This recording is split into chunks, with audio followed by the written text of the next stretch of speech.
Greetings to one and all, highly respected subject teachers and my dear friend. I am Miss Chorin and it gives me an immense warmth and a great pleasure to grace all of your presence in the interest of the entire class. The topic for today's seminar is Legacy of Zhabdrung's Unique National Identity. The schedule of the seminar includes presentation from the panelists and the question and answering session with the audience.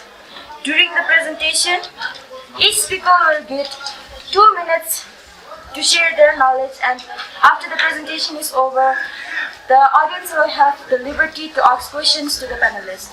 Without much delay, I would like to introduce all the 6 panelists. Firstly, I would like to introduce Ms. Young Hasil Ongmo, Mr.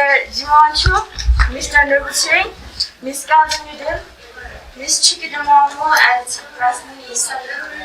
I am sure the seminar will be fruitful and very meaningful for everyone present here. Let's begin.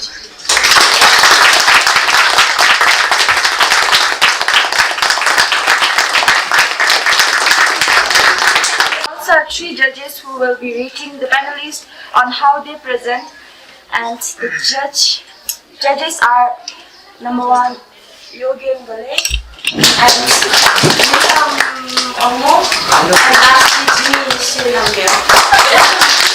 So very warm and pleasant good morning to everyone out here. So I will be basically presenting on why the national identity was created and our national dress. So the reasons for creating a national identity was mainly because of the Tibetan invasions happening in Bhutan when Zhabdrung was in Bhutan. So there were many different kinds of religion, many different languages, cultures in different regions. So it leaded to a big disadvantage, and the Tibetans could take advantage of it and invade our country. So to avoid it, the Zhabdrung created one national identity like clothes, ceremonies, traditions, and I will be covering on the national dress. So everyone out here knows what our national dress is. It's Go and Hira, which we all wear in the school zones and extra places where important ceremonies.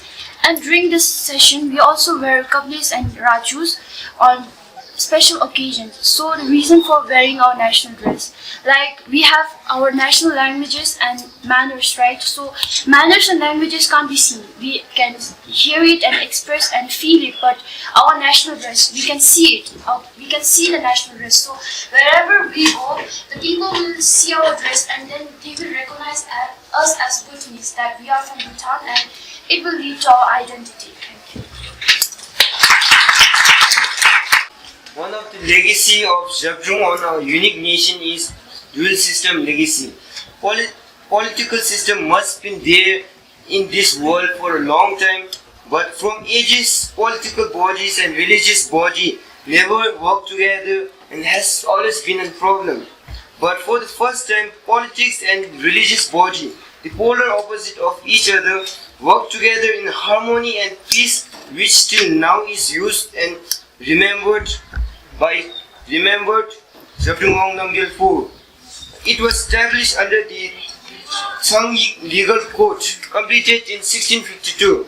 The Chhoesid system was established by Zhabdrung Ngawang Namgyal, where the Jegempo is the head and Jegempo is the head of religious branch, and Jesse is the head of the administrative body. Thank you. Good morning to you all. I'll be talking on the traditions.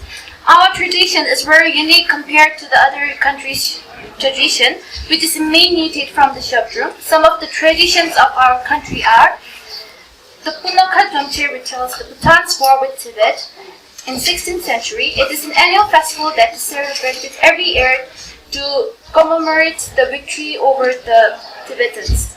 Annual ritual, which is also known as Loche, is carried out in every household every year, which was instructed by Zhabdrung in 1660. Bunkar festival is one of the customs instructed by the Zhabdrung to the Layaks to plant barley. The introduction of the ceremony of Shunjol Pinsum Thokpa after the completion of Punakha song is a feature special to Bhutan. This ceremony symbolized the Bhutanese nationhood and unity among its different valley. Thank you.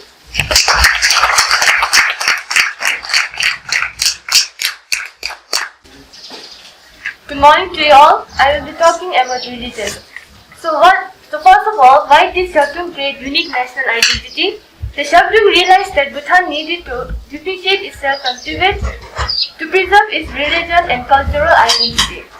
Drukpa Kagyu, meaning the red head sect, in older sources. Before coming to Bhutan, Zhabdrung Ngawang Namgyal was already enthroned as the 18th abbot of Lalung Monastery, which is the Drukpa Kagyu school in Tibet.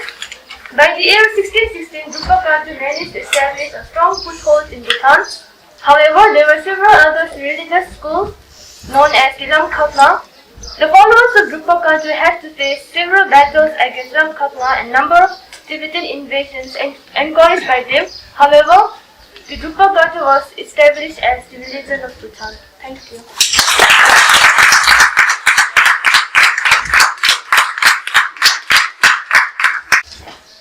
Good morning to you all. So today I'm going to talk about infrastructures as a legacy of Zhabdrung Ngawang Namgyal. So you might be thinking, why is infrastructure of Zhabdrung Ngawang Namgyal known as his legacy, as it has been built before Zhabdrung?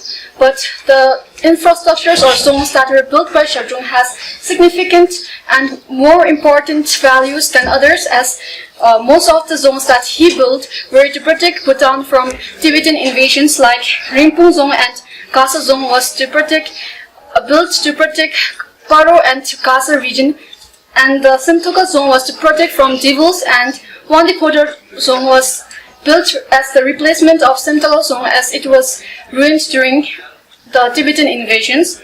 And Punakha Zone, it has a very great sparked by Punakha Zone, as it looks like it was built during in one of the goddesses' place, as it is known that the chief architecture was known to dreamed with Guru Rinpoche, and he was told to build Punakha Zone as similar to Zantoperi. So it is one of the most beautiful, and it is from there known as one of the headquarters for religious bodies. And then the Chhoesid Zone was already built before Zhabdrung Ngawang Namgyal, but he thought it was very small, so he built another zone besides Chhoesid Zone, which was known as the lower zone. And then the Trongsa Zone was built before Zhabdrung Ngawang Namgyal, but then he made the Trongsa Zone as the headquarters and the administrative headquarters during his region for the politics reason. Thank you.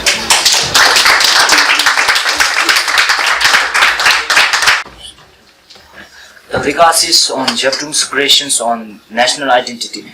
Our national languages is Tongkhasa, and the most important is Zhabdrung created our national languages in order to differentiate and preserve our cultures from Tibetan. If there was no languages, how can we differentiate that if our people was Tibetan or our Bhutanese? In order to differentiate these Tibetans or Bhutanese people, that's why our Zhabdrung has created our national language.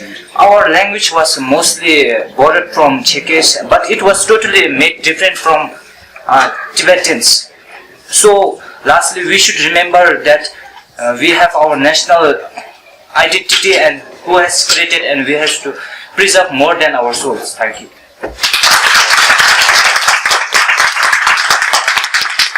Can there be any other than national identity that can be determine a country's independence?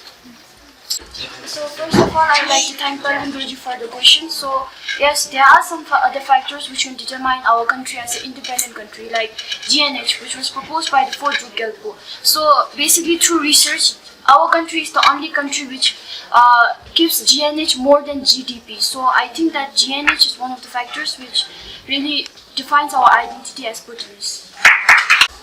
Do you think that Zhabdrung's unique identity will last longer even in future? Why?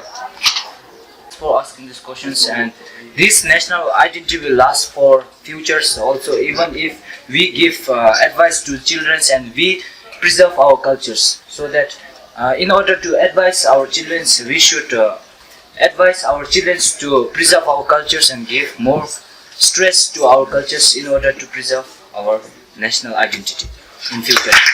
What was the ceremony that was introduced after the completion of Punakha Zone? Explain the ceremony.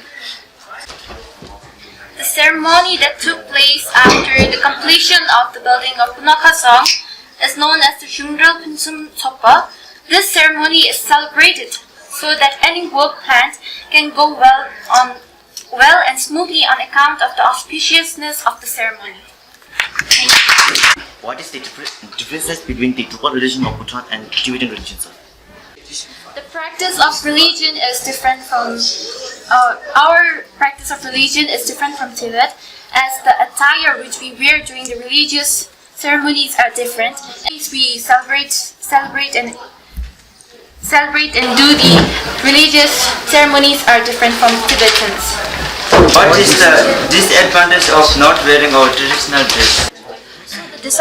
The disadvantage of not wearing our national dresses, while others are wearing Western style clothes, why so like in this generation we can see that many people are wearing Western dresses. So the people out here like newborn children who look up to the adults, so they will think that why should I go when Achos and Ajims can wear Western dresses. So it will lead to the disadvantage of losing our identity, and then we could be invaded by other countries. If you were Zhabdrung, how would you make a unique national identity other than which have already been made by Zhabdrung? Thank you for the question.